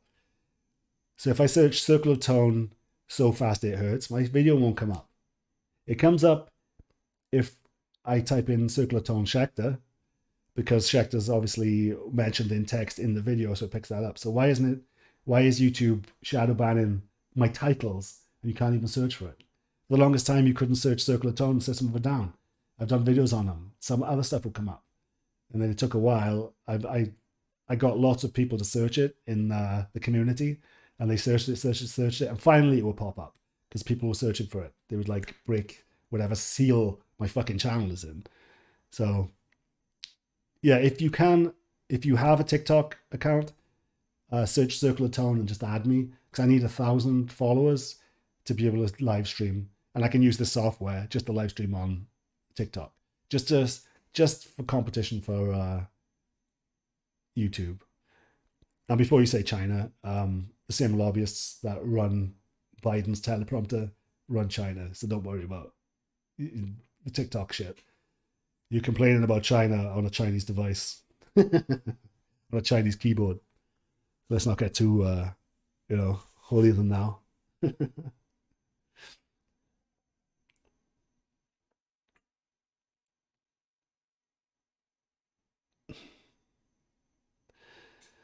Randy Greer, can't have a convo without QAnon. QAnon. Remember I said how smart lobbyists and the corporatists are that run this country? QAnon was a nice little scam of theirs. If you think QAnon was a nice a real movement of real people, then maybe you should be a conspiracy theorist. That was they played that perfectly.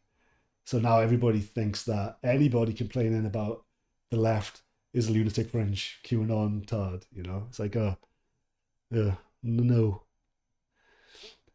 The Zeke. By the way, loved your video on SOD. Was so good. Thanks, man.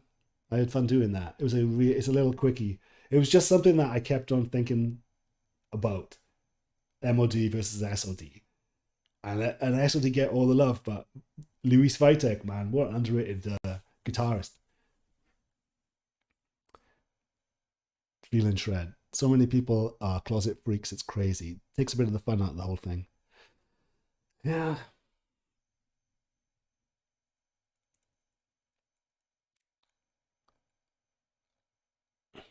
Razorfist is working on his own Western comic series, an actual product. He's been less insufferable recently. That's cool. I hope it works out for him because he's putting in the hours. He deserves some. That's really. I'd be interested in seeing the types of comics because he is very imaginative just from fucking talking. It's like I bet he would be creative in that respect.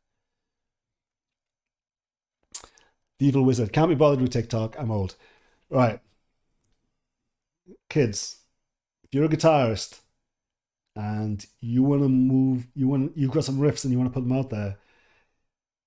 TikTok has more people on it now than Facebook or whatever, right? It's taken eyeballs away from YouTube and everything. The level of guitarists that are thriving on there with tens of thousands of viewers, getting donations, this, that, and the other, they're fucking shit. You guys can play them off the fucking face of the earth. I know you can because I listen to your shit all the time. Get your ass on there. It's people saying, "Oh, TikTok is for fucking dancing." TikTok is for whatever you want. I have Florida nature, uh, shit that lanes I'm into in TikTok. Whatever you like, TikTok will spit back at you. If you like guitar, it's gonna spit the guitar back at you. If you like hardcore, it's gonna spit hardcore back at you. So it's an algorithm that's way better than Facebook's. So it's don't be scared, homie.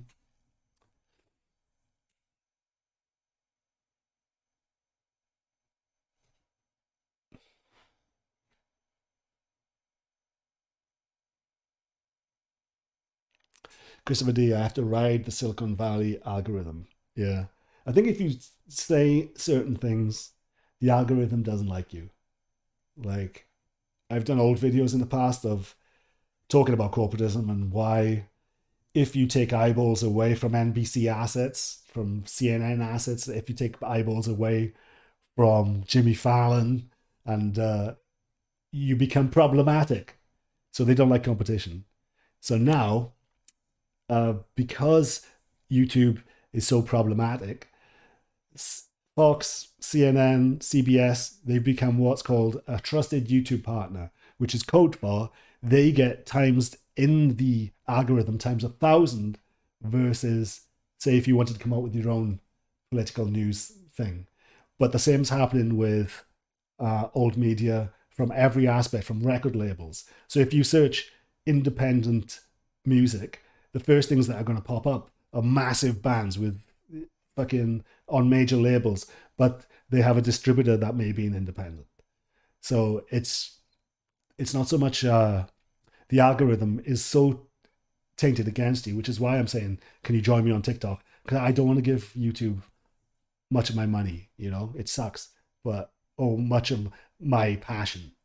So I want to spread it out. Put it on Twitch, put it on Facebook, put it on um, all of the ones, all of the platforms. So I'm not just giving all of my eggs to my love eggs to YouTube.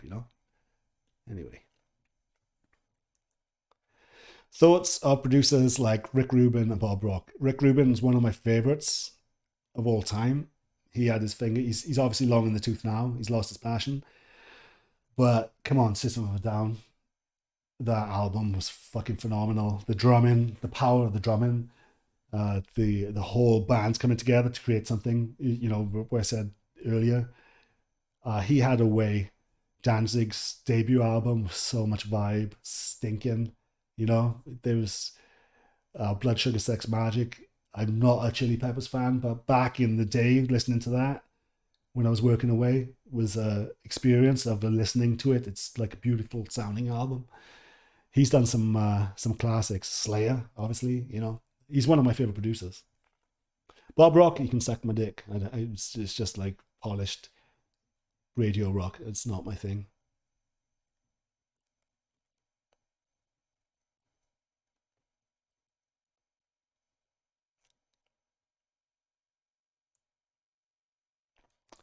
Feeling Shred. I was so sad to hear that Bandcamp was going to be purchased because it's one of the audio services that preserves original audio quality with zero compression.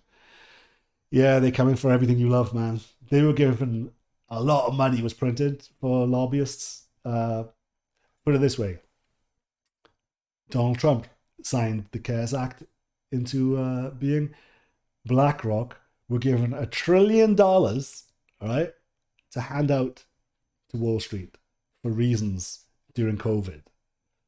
Where do you think that money went? It went to all the usual lobbyists. And why do you think big?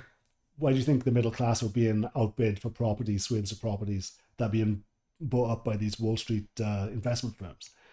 It's to hike up the price of rent. So it's to get rid of competition. So yeah, it's all companies like Vice were bought out. All the underground shit was bought out by lobbyists. You know, if you, like I say, if you take eyeballs away from the big three when it comes to and Disney, when it comes to media, you become problematic. You become the enemy. You become, it's hard to get in to do your own thing.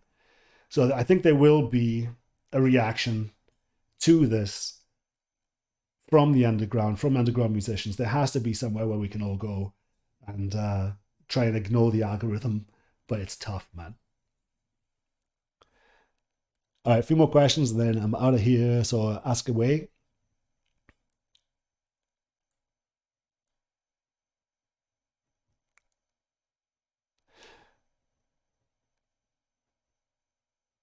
Feeling Shred, Brendan O'Brien production on the Stone Temple Pilots album, 96, 94, 96. Yes, STP had some of the best sounding albums back in the day, man. Christopher D, that first Danzig album, oh my. Dude, Chuck Biscuit's drum sound on that, oh, I love it. It's so laid back and filthy. It sounds like a rat's skull being hit on the snare. It's like dirty, oily, stinking, groovy. Fucking, he was a punk legend back in the day, Chuck. Such a shame he had that accident. It's never the same since. Randy Greer, Bob Rock sounds horrible. Agree. Kind of made metal lame a little bit. Benjamin, I will be voting for Sinister Gates this next election cycle. Yeah. They're all smart, man. Avenged Sevenfold. They're all very smart. I'm voting for Dr. Disrespect. All right, guys. Thanks for watching. Please like, subscribe, take care of yourself. And when you play, stop playing riffs. Think about songs, hooks, choruses, and think about other things in the guitar. And you'll know what to put bolt on that song when it needs it. So maybe we can save rock and metal one stinking vanilla sausage at a time. All right, chaps. Love you all. You've been great. Loving the comments. Loving the chat. See you next